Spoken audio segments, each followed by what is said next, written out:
তিন শ্রেণী যে ইমানের মজা পায়, যে ইমানে প্রয়োজনে জ্বলে ওঠে না। আমার দৈনন্দিন জীবনে কিন্তু এখন হয়তো আমার ইমান একটু বাড়লো, আবার নামাজের পর দেখা যায় ইমান আবার কমে যায়। যে ইমান সত্য ন্যায়ের কথা বলে না। কিন্তু আমার চাহিদা থাকা দরকার আমার মৃত্যুর সময় যেন ইমান যেন বাড়তেই থাকে। যে ইমান অন্তরে নাই মুখে শুধু ফাঁকা বলি। আল্লাহর কসম, যার মধ্যে ইমানের স্বাদ নাই তার মধ্যে ইমানের মজা নাই। কি করে তারে বলো ইমানে বলি। আমাদের ইবাদতগুলি আমরা যা করি, যা কিছুই করি, এটার পেছনে একটা চাহিদা থাকতে হবে। ইবাদতটার চাহিদা হলো, আমার কর্মের চাহিদা হলো, যেমন একজন চাকরি করে তার চাহিদা হলো মাসের পরে কি নিবে, সে একটা স্যালারি নিবে।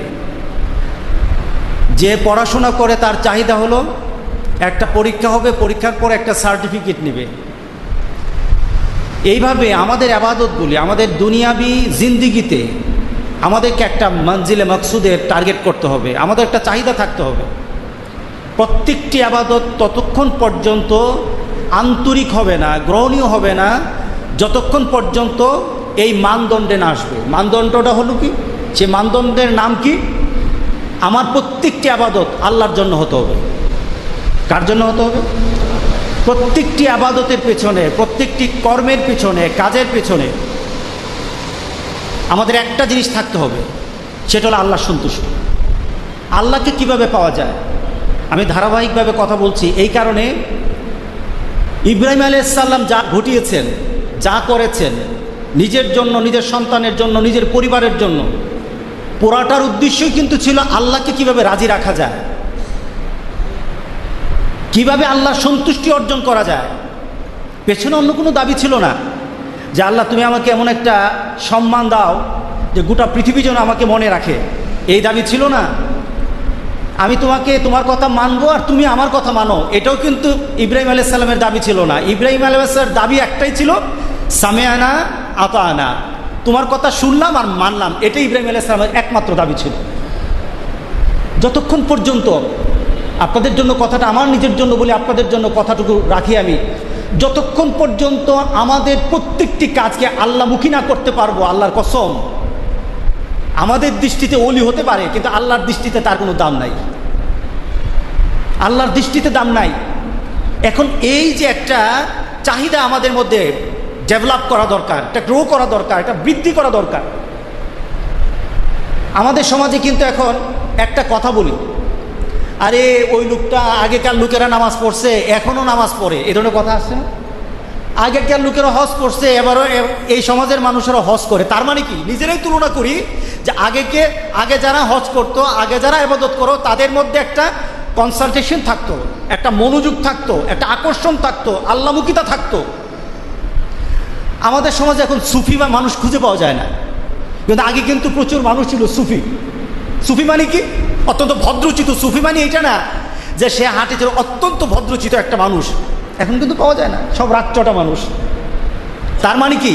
আমরা ডেটোরেট করতেছি, দিন দিন আমাদের অবক্ষয় হচ্ছে, যেমন চরিত্রের, যেমন সমাজের, যেমন আমাদের দিনদারির, তেমন আমাদের ইমানেরও নিচের দিকে ডাউনফল করতেছি আমরা দিন দিন।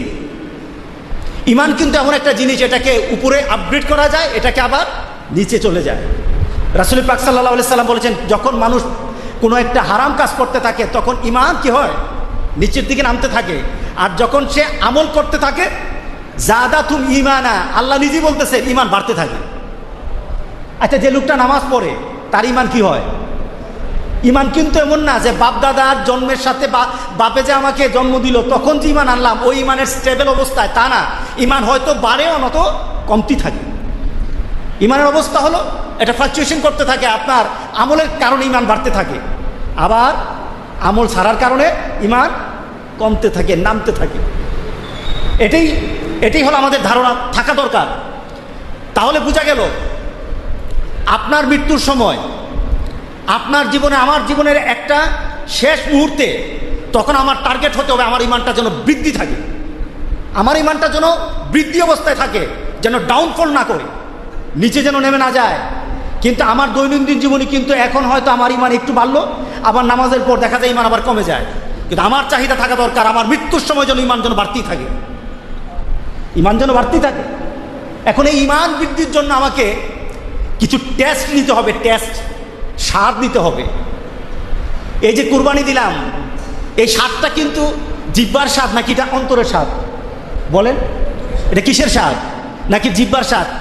এই গরুটার লাল, ওই গরুটার সাদা, এই গরুর গুস্ত চর্বি কম, ওই গরুর গুস্ত চর্বি বেশি। কি বলেন, এটা চাহিদা না? এটি ইমানের চাহিদা, এটা নয়। আপনার ইমানের চাহিদা হলো আপনার ভিতরগত, আপনার কুরবানি দেওয়ার পর আপনার মানসিকতা কি সৃষ্টি হয়েছে। আপনি কি কুরবানির আগে আল্লাহ মুখিতা যা ছিল, আল্লাহর প্রতি ভালোবাসা যা ছিল, এই কুরবানির পর বাড়লো কিনা কমলো, এই যাচাই করতে হবে। যদি বেড়ে যায়, আল্লাহ সুবহানাহু ওয়া তাআলা বলেন যাদাতুম ঈমানা, আমি তোর ঈমান বাড়াই দিলাম, আমি তোর ঈমান বাড়াই দিলাম। আর যতক্ষণ পর্যন্ত বান্দার ঈমান বৃদ্ধি না হবে, যতক্ষণ পর্যন্ত বান্দার ঈমানটা বাড়তে না থাকবে, আর ওই মুহূর্তে সে কবরে যাবে, এই দুর্বল ঈমান নিয়ে আল্লাহর সামনে দাঁড়ানো যাবে না। ঈমানকে একটা রেসের মধ্যে রাখতে, উপরের দিকে রেসের মধ্যে রাখতে হবে। আল্লাহু আকবার, আল্লাহু আকবার। রাসূল পাক সাল্লাল্লাহু আলাইহি সাল্লাম বললেন সালাসাতু মান কুন্না ফীহি ওয়াজাদা বিহিন্না হালাওয়াতাল ঈমান। তিন শ্রেণী যে ঈমানের মজা পায়। কি পায়? আচ্ছা, এখানে কয়জন ঈমানের মজা পাইছেন? হাত উঠান তো দেখি। আপনার পানির মজা আছে, শরবতের মজা আছে, মিষ্টির মজা আছে, কিন্তু ঈমানের মজা, আল্লাহু আকবার, আপনার ঈমানের স্বাদটা আপনার ভিতরে এমনভাবে সৃষ্টি হবে, আপনার চোখের সামনে শুধু আল্লাহই আল্লাহ থাকবে, আর কেউ থাকবে না। আপনার যখন ঈমানের স্বাদ সৃষ্টি হয়ে যাবে, আপনার চোখের সামনে রাসূলের সুন্নতি সুন্নত থাকবে, আর কিছু থাকবে না। আপনার মৃত্যু আপনাকে ভীতি সৃষ্টি করবে না। দুনিয়ার কেউ তার মৃত্যুর হুমকি আর মৃত্যুর ভয় দেখিয়ে অথবা আপনার থেকে কিছু কেড়ে নিবে, এ থেকে আপনার ভিতরের স্বাদটাকে কেড়ে নিতে পারবে না। এটা হলো হালাওয়াতুল ঈমান, ঈমানের মজা। আল্লাহু আকবার, আল্লাহু আকবার। আচ্ছা, ইব্রাহিম আলাইহিস সালাম যখন কুরবানি দিলেন, তখন মজার সাথে দিলেন নাকি রাগের সাথে দিলেন? বলেন, হ্যাঁ, মজার সাথে দেয় নাই, স্বাদের সাথে। স্বাদ, স্বাদ মানে কি? ছেলে বড় না, আন্তরিকতার না, স্ত্রী বড় না, আন্তরিকতার না, পরিবার পরিজন বড় নয়, আন্তরিকতার নয়, আমার সবচেয়ে প্রিয় হলো আমার আল্লাহ। ওয়া মিনান নাসি মান ইয়াত্তাখিযু মিন দুনিল্লাহি আনদাদা ইউহিব্বুনাহুম কাহুব্বিল্লাহ। আল্লাহর ঘোষণা হলো ওয়াল্লাযীনা আমানু আশাদ্দু হুব্বান লিল্লাহ। যারা ঈমানদার মানুষ কি হয়? মিনান নাস, মানুষের মধ্যে কিছু সংখ্যক মানুষ আছে, মাইয়াত্তাখিযু মিন দুনিল্লাহ, তারা আল্লাহ ব্যতীত অন্য কোনো জিনিসকে তারা নিজেদের জন্য আকর্ষণীয় বানিয়ে নেয়। তার ভিতরে একটা আকর্ষণ সৃষ্টি হয় তার প্রতি আল্লাহ থেকে বেশি, এবং তারা ইউহিব্বুনাহুম কাহুব্বিল্লাহ, তারা আল্লাহরে যেমন ভালোবাসে, তারা মনে মনে চিন্তা করে যেমন আল্লাহরে ভালোবাসি তেমন সৃষ্টি জগৎকে ভালোবাসি। যেমন আল্লাহর প্রতি মহব্বত তেমন মানুষের প্রতি মহব্বত, হুজুরের প্রতি মহব্বত, এর প্রতি মহব্বত, শেখের প্রতি মহব্বত। কিন্তু আল্লাহ বলেন না, আমি যখন আমি একাই, কুল হুয়াল্লাহু আহাদ, আমার সাথে আর কারো তুলনা হবে না। রাসূল পাক সাল্লাল্লাহু আলাইহি সাল্লামের দরবারে এক লোক এসে বলল, ইয়া রাসূলুল্লাহ। রাসূল বললেন, এটা করলে না কেন? এটা করলে না কেন? এটা কি করলা তুমি? এটা করলে না কেন?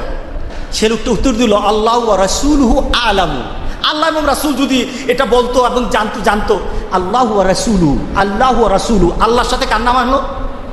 সে চিন্তার মধ্যে কি আনলো? আল্লাহ এবং রাসূল দুজনকে মিলিয়ে নিল। রাসূল পাক সাল্লাল্লাহু আলাইহি ওয়াসাল্লাম সাথে সাথে প্রতিবাদ করে বললেন, কুল আল্লাহি ওয়াহদা, তুমি বলো একমাত্র আল্লাহর কথা বলো। আল্লাহর কথা যখন আসবে, পৃথিবীর আর কোনো সৃষ্টি জগৎ আসবে না। আল্লাহু আকবার, আল্লাহু আকবার। ইব্রাহিম আলাইহিস সালামের শিক্ষা কিন্তু তাই ছিল, একমুখিতা। একমুখী আমার সামনে শুধু এটা থাকবে, যাদের মধ্যে এটা সৃষ্টি হয়ে যায়।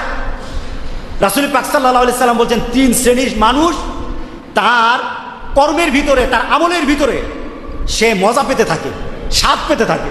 সুবহানাল্লাহ, সুবহান। আমরা একটু করে নামাজ পড়বো, সেজদা দেব, নামাজে আল্লাহু আকবার বলে দাঁড়াবো, তাকবীরে তাহরিমা দেব। আচ্ছা, এখানে যতজন মানুষ আছে সবার তাকবীরে তাহরিমা কি এক? সবার সেজদা কি এক? একজনের সেজদা দেখা যাবে আল্লাহর আরশ পর্যন্ত পৌঁছে গেছে, আরেকজনের সেজদা তার মাটির নিচে, উপরে উঠে না। তার মানে বোঝা গেল কি? হালাওয়াতুল ঈমান নাই। ঈমানের যে একটা স্বাদ ছিল, টেস্ট অফ ঈমান, তার মধ্যে সৃষ্টি করতে পারে নাই। এর জন্য রাসূল পাক সাল্লাল্লাহু আলাইহি সাল্লাম বললেন, তোমরা ততক্ষণ পর্যন্ত তোমাদের আমলগুলিকে তোমাদের আন্তরিক হিসাবে তোমরা নিতে পারছো না যতক্ষণ পর্যন্ত তোমাদের আমলগুলি আল্লাহমুখী একমাত্র এবং মজার সাথে না করতে পারবে ততক্ষণ আমলের মজা পাবা না। রাসূল বললেন 3 শ্রেণীকে আল্লাহ সুবহানাহু ওয়া তাআলা ঈমানের মজা দেন। আল্লাহ সবাইকে দান করুক, জোরে বলেন আল্লাহুম্মা আমিন। মজা নিতে রাজি আছেন? মজা নিতে রাজি আছেন? সেজদা দিয়ে দেখেন মজা কেমন হবে। আলীর পায়ের মধ্যে তীর ঢুকে গেছে, আলীর তীর ধরতে পারে না, চিৎকার দিয়ে উঠে রাসূল পাক সাল্লাল্লাহু আলাইহি সাল্লাম বলেন, আমার ভাইকে আমি চিনি, আলীকে আমি চিনি, ওকে ধরো না, ওকে ধরো না। ও যখন নামাজে দাঁড়ায় তারপরে চেষ্টা করো, আলীকে আমি চিনি। আলী যখন নামাজে দাঁড়াবে তার শরীর থেকে তীর খুলে ফেলবা, আলী টের পাবে না। সুবহানাল্লাহ, আলী তীর পাবে না। পেছনে কারণটা কি? হালাওয়াতুল ঈমানে আছে আলী, ঈমানের মজার মধ্যে আলী ঢুকে গেছে। রাসূল পাক সাল্লাল্লাহু আলাইহি সাল্লাম আলীকে নামাজে দাঁড় করিয়ে দিলেন আর সাহাবায়ে কেরামদেরকে বললেন, তীরটা খুলে নাও। নামাজের ভিতর তীর খুলে ফেললো পা থেকে। নামাজের পর আলী বলে, তীর গেল কোথায়? টের তো পাই নাই। হালাওয়াতুল ঈমান, হালাওয়াতুল ঈমান, ঈমানের স্বাদ। আল্লাহর কসম, যার মধ্যে ঈমানের স্বাদ নাই তার মধ্যে ঈমানের মজা নাই। সে নামাজের মধ্যে মজা পাবে না, ইবাদতে মজা পাবে না। 3 ব্যক্তি রাসূল পাক সাল্লাল্লাহু আলাইহি ওয়াসাল্লাম তাই সেই 3 ব্যক্তির ব্যাপারে বললেন, আইয়াকুনাল্লাহু ওয়া রাসূলুহু আহাব্বা ইলাইহি মিম্মা সাওয়াহুমা। তার কাছে সবচেয়ে প্রিয় হবে ওয়াল্লাযীনা আমানু আশাদ্দু হুব্বান লিল্লাহ, যে ব্যক্তি নিজেকে এমনভাবে সৃষ্টি করেছে যে তার সবচাইতে ভালোবাসা কার জন্য? আল্লাহর জন্য।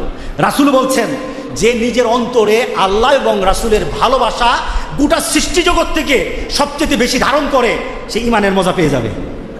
সুবহানাল্লাহ, সুবহানাল্লাহ, সে ঈমানের মজা পেয়ে যাবে। 1 শ্রেণী মজা পাবে। দ্বিতীয়ত, আইয়ুহিব্বাল মারআ লা ইউহিব্বুহু ইল্লাল্লাহ, সে মানুষের জন্য কাউকে কিছু যদি কোনো ভালোবাসে, অর্থাৎ আপনাকে আমি ভালোবাসলাম, আপনার প্রতি আমার অন্তরের একটা টান সৃষ্টি হয়। কে বলেন আছে না এই ধরনের? একটা মানুষের অন্তরের টান সৃষ্টি হয়। দেখা যায় একজন মানুষের মনের টানে একটা দেশ থেকে দেশান্তর পর্যন্ত চলে যায়। আবার টান না থাকলে ঘরের পাশে ঘর দেখা হয় না। এটা কিসের টান? এটা কিসের টান? মনের টান। রাসূল পাক সাল্লাল্লাহু আলাইহি ওয়াসাল্লাম বলতেছে যে একটা মানুষের প্রতি তোমার একটা মনের টান। আচ্ছা বলেন তো দেখি, কাশ্মীরের মুসলমানরা এখন নির্যাতিত, কাশ্মীরের মুসলমান মা বোনরা আমার এখন নিষ্পেষিত, ধর্ষিত, তাদেরকে বিভিন্নভাবে অত্যাচার করছে। তারা কি আপনার সম্পদের অংশীদার? তারা কি আপনার পাড়া প্রতিবেশী? তাদেরকে কখনো দেখেছেন? কিন্তু হাত উঠলে নিজের সন্তানের কথা মনে থাকে না, কাশ্মীরের কথা মনে পড়ে যায়। নিজের পরিবারের কথা মনে থাকে না, তখন অন্য কোনো দেশের কথা মনে পড়ে যায়, মাজলুম মানুষের কথা মনে পড়ে যায়। কেন মনে পড়ে? তখন আমার কাছে আমার সন্তান, আমার পরিবার, আমার আত্মীয় স্বজন বড় হয়ে যায় না, আমার কাছে মনে হয়ে যায় আমার আত্মার সম্পর্ক, ঈমানের সম্পর্ক। যে মুসলমান অত্যাচারিত, তাদের জন্য আল্লাহর কাছে হাত পেতে দোয়া করে, এটা হলো ঈমানের মজা। এটা হলো ঈমানের মজা। সুবহানাল্লাহ, সুবহানাল্লাহ, সুবহানাল্লাহ, এটা ঈমানের মজা। তুমি যখন কাশ্মীরের মুসলমান, গোটা পৃথিবী মুসলমানের ব্যথা বেদনায় তোমার অন্তরের টান পাবে, আর ওই টানটা যখন হবে আমি তাকে ভালোবাসি আমার আল্লাহর জন্য, তখন রাসূল বলছেন তোমার মধ্যে ঈমানের মজা আল্লাহ দান করে দিয়েছেন। সুবহানাল্লাহ, সুবহানাল্লাহ। তৃতীয়, আইয়াকরাহা আইয়াউদা ফিল কুফর বাদা আনকাদাহুল্লাহু মিন কামা ইয়াকরাহু আইয়াকযাফা ফিন নার। একটা মানুষ পাপ কাজ করে, এটা কোনো মানুষের নেচারের বাইরে না। মানুষ পাপ কাজ করবে, এটাই মানুষের সৃষ্টিগত একটা অভ্যাস, সৃষ্টিগত। মানুষ পাপ করবে, কিন্তু পাপ কাজ করার পর একটা রিয়েলাইজেশন চলে আসে, একটা মানসিকতা চলে আসে, একটা অনুভূতি চলে আসে, আমি কি করলাম, আমি কি করলাম। একটা মানুষ পাপ কাজ করতে করতে, রাসূল পাক সাল্লাল্লাহু আলাইহি সাল্লাম বলছেন যে পাপ কাজ করতে করতে তার পাপের দরজা আল্লাহর আরশ পর্যন্ত পৌঁছে। সেখান থেকে আল্লাহ তখন ডাক দিয়ে বলেন, বান্দা ভয় পাইস না, গুনাহ করছস, আমি তো আল্লাহ আছি, এত বড় পাপ করছস, সব পাপ তোরে মাফ করে দিব, শুধু তুই আমার কাছে ক্ষমা চা, তুই আমার কাছে শুধু ক্ষমা চা। তোর পাপ যত বড় হোক আমি তো আছি, আল্লাহ, আমি আল্লাহ আছি, তোর মাফ করার জন্য আমি আল্লাহ যথেষ্ট, আমি আল্লাহ যথেষ্ট। পাপ করার পর সে আবার ওই পাপের দিকে হাত বাড়ানো, পা বাড়ানোটা এমনভাবে ঘৃণা করে, যেমন একটা মানুষ সুদ খায়, একটা মানুষ ঘুষ খায়, একটা মানুষ জুলুম করে, একটা মানুষ বিভিন্ন পাপের সাথে জড়িত আছে। হঠাৎ তার মধ্যে একটা পরিবর্তন চলে আসলো, আর পাপ কাজ করবো না, আর পাপ কাজ করবো না। সে পাপ কাজ থেকে ফিরে আসলো, রাসূল পাক সাল্লাল্লাহু আলাইহি সাল্লাম বলছেন যে পাপ কাজ থেকে ফিরে আসার পর আবার ওই পাপ কাজে যাওয়াটা সে এমনভাবে ঘৃণা করে, যেমন আগুনের মধ্যে ঝাঁপ দেওয়াটা মানুষ ঘৃণা করে, এমনভাবে পাপের দিকে পা বাড়ানো তার জন্য ঘৃণার কারণ হয়ে যায়। রাসূল বলতেছেন তার মধ্যে আল্লাহ সুবহানাহু ওয়া তাআলা ঈমানের মজা ঢেলে দিয়েছেন। সুবহানাল্লাহ, সুবহানাল্লাহ। আচ্ছা বলেন তো দেখি, এটা আমাদের দরকার আছে কিনা বলেন? এই ঈমানটা আমাদের দরকার আছে কিনা বলেন? আপনার আমলের ক্ষেত্রে কিন্তু রাসূল বলে নাই, আপনার আমলের ক্ষেত্রে ভুল হবে, কিন্তু ঈমানের ক্ষেত্রে বলেছেন তোমার ঈমানের একটা পর্যায়ে রাখো, তোমার ভিতরে শুধু চাহিদাই হবে আল্লাহর সন্তুষ্টি, আল্লাহর সন্তুষ্টি, আল্লাহর সন্তুষ্টি। আল্লাহ সুবহানাহু ওয়া তাআলা এমন ঈমান যেন আমাদেরকে দান করে দেন, যেন বলেন আল্লাহুম্মা আমিন। গত কয়েকদিন আগে হিন্দু এক ভদ্রলোক ইসকনের ব্যাপারে কথা বলছিলাম না, ইসকনের এক মুরব্বী সে কথা বলতেছে তার ধর্ম সম্পর্কে। তার ধর্মটা কি? তার ধর্ম হলো তুমি ঘর সংসার করবা, এটা হলো দুজকে যাওয়ার কারণ। তুমি পরিবার পরিজনের সাথে চলবা, এটা হলো দুজকের কারণ। তুমি আত্মীয় স্বজনের জন্য সেবা করবা, এটা হলো দুজকের কারণ। তুমি ব্যবসা করবা, এটা হবে দুজকের কারণ। তুমি সমাজ সেবা করবা, এটা হলো দুজকের কারণ। প্রত্যেকটি দুনিয়াবি কাজকে সে তুলনা দিয়ে বলেছে, সে দেখে বলেছে এগুলি সবগুলি নরকই নিবে। আর মুসলমানরা দাবি করে জন্মের পর মৃত্যু পর্যন্ত যতগুলি কাজ আছে আল্লাহ এবং রাসূলের নিয়মে করলে তোমাকে জান্নাত দান করে দিবে। তুমি বিয়ে করো জান্নাত, তুমি তোমার সমাজের কাজ করো জান্নাত, তুমি পরিবারের কাজ করো জান্নাত, তুমি যদি একটা মানুষকে একটা লুকমা খাও তোমার জন্য এটা জান্নাত। তাহলে বোঝা গেল মুসলমানরা জান্নাতে যাওয়া সহজ, ঠিক আছে কিনা বলেন? মুসলমানদের জান্নাতে যাওয়া সহজ। সুতরাং আমরা জান্নাতে তো যাবো ইনশাআল্লাহ, আমরা জান্নাতে যাব ঈমানের মজা নিয়ে, আমরা ইনশাআল্লাহ জান্নাতে যাব। যে ঈমানে প্রয়োজনে জ্বলে ওঠে না, যে ঈমান সত্য ন্যায়ের কথা বলে না, যে ঈমান প্রয়োজনে জ্বলে ওঠে না, যে ঈমান সত্য ন্যায়ের কথা বলে না, যে ঈমান বাস্তবে নাই, যে ঈমান অন্তরে নাই, মুখে শুধু ফাঁকা বলি, কি করে তারে বলো ঈমান বলি, কি করে তারে বলো ঈমান বলি, কি করে তারে বলো ঈমান বলি, ঠিক কি না? যে ঈমান দিন কায়েমের আন্দোলনের ধার ধারে না, যে ঈমান লেবাসধারী কোরআন হাদিস তাও পড়ে না, যে ঈমান খাজার নামে মাজার গড়ে ফুলুস কামায়, যে ঈমান শিরকিয়াতের আমল করে ভীত না হয়, যে ঈমান ঈমানে ভুলে নাস্তিকতার মঞ্চে ওঠে, যে ঈমান বাতিল মতের দোসর করে ফায়দা লুটে, যে ঈমান শুধুই কেবল খায় দায় আনন্দ করে, যে ঈমান দেখে না যে ফিলিস্তিনে ভাইরা মরে, যে ঈমান ময়দানে নাই, যে ঈমান বাস্তবে নাই, মুখে শুধু কথার কলি, কি করে তারে বলো ঈমানে বলি, কি করে তারে বলো ঈমানে বলি, কি করে তারে বলো ঈমানে বলি। চিল্লা এখন ঠিক কিনা? ঈমানে ঈমানে পার্থক্য আছে, কিন্তু কালেমায় কালেমায় পার্থক্য আছে। সাইয়েদ কুতুব শহীদ বললেন যে এই কালেমা তালিম দেওয়ার কারণে সরকার তোমার বেতন দেয়, ওই কালেমার ব্যাখ্যা করার কারণে ওই সরকারই আমারে ফাঁসি দেয়। তার মানে তোর কালিমা আমার কালিমা এক কালিমা না, তোর কাছ থেকে কালিমা শিখার কোনো দরকার আমার নাই। চিৎকার করে বলেন ঠিক কিনা? এজন্য আমরা যেন ঈমানের দাবি যারা করি, আমরা যেন পাক্কা ঈমানদার হই। আল্লাহ ঈমানের প্রশ্নে আমরা যেন সত্যবাদী হই। এই ঈমান রক্ষায় আমরা যেন সব বিলিয়ে দিতে পারি। আল্লাহ তুমি তৌফিক দাও। আল্লাহ বলেছেন কাদ আফলাহাল মুমিনুন আল্লাযীনা হুম ফি সালাতিহিম খাশিউন, successful indeed are the believers who offer their 5 times salah with full of solemnity and submission. আল্লাহ বলেন সফল হয়েছে তারা ঈমান এনেছে যারা। চিল্লায় বলেন সফল হয়েছে কারা? ঈমান এনেছে যারা। এজন্য ঈমানের অনেক দাম। আল্লাহ বললেন ওয়ালা তাহিনু ওয়ালা তাহজানু ওয়া আনতুমুল আ'লাউনা ইন কুনতুম মুমিনিন।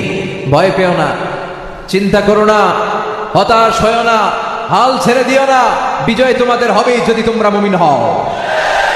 মুমিনরা ভালো করেই জানে যে ঈমানের পথে থাকলে হুমকি ধমকি জেল জরিমানা এগুলো আসতে পারে। এগুলো নবীদের জীবনে এসেছে, সাহাবাদের জীবনীতে এসেছে। যারাই হকের ব্যাপারে আপোষহীন তাদের জীবনে এটা আসবে। চিল্লায় বলেন ঠিক না? তো মুমিনরা বিচলিত হয় না, মুমিনরা ভরসা রাখে একজনের উপর, তিনি কে?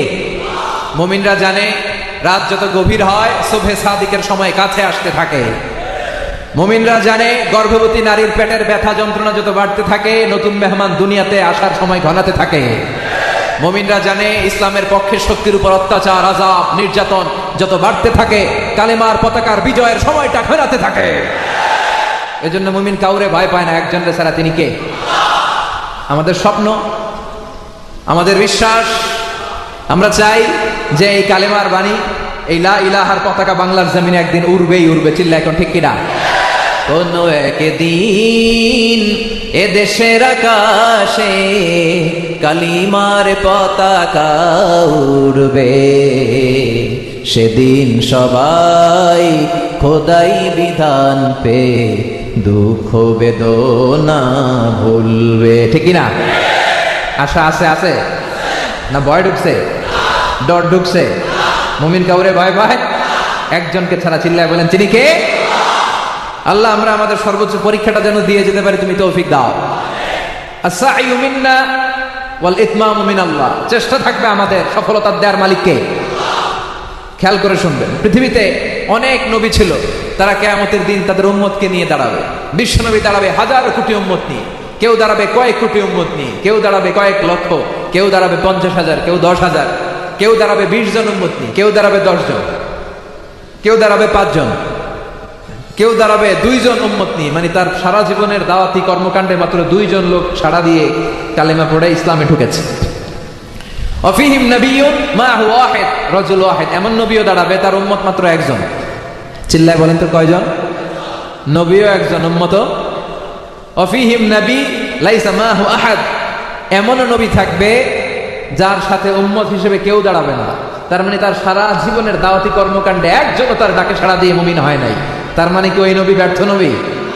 ওই নবী কি ব্যর্থ না সফল? আস-সা'য়ু মিন্না ওয়াল ইতমামু মিনাল্লাহ। আমরা চেষ্টা করে যাব, সফলতা দেওয়ার মালিক কে? এজন্য ওয়ালা তাহিনু ওয়ালা তাহজানু ওয়া আনতুমুল আ'লাউনা ইন কুনতুম মুমিনিন। আল্লাহ বলেন, ভয় পেও না, হতাশ হয়ো না, নিরাশ হয়ো না, হাল ছেড়ে দিও না, একটু ভরসা রেখো। কার উপর? না তাওয়াক্কালু আলাল্লাহিল মুস্তাআন। আমরা আল্লাহর উপর ভরসা রাখি। আল্লাহ, তুমি আমাদেরকে তৌফিক দাও।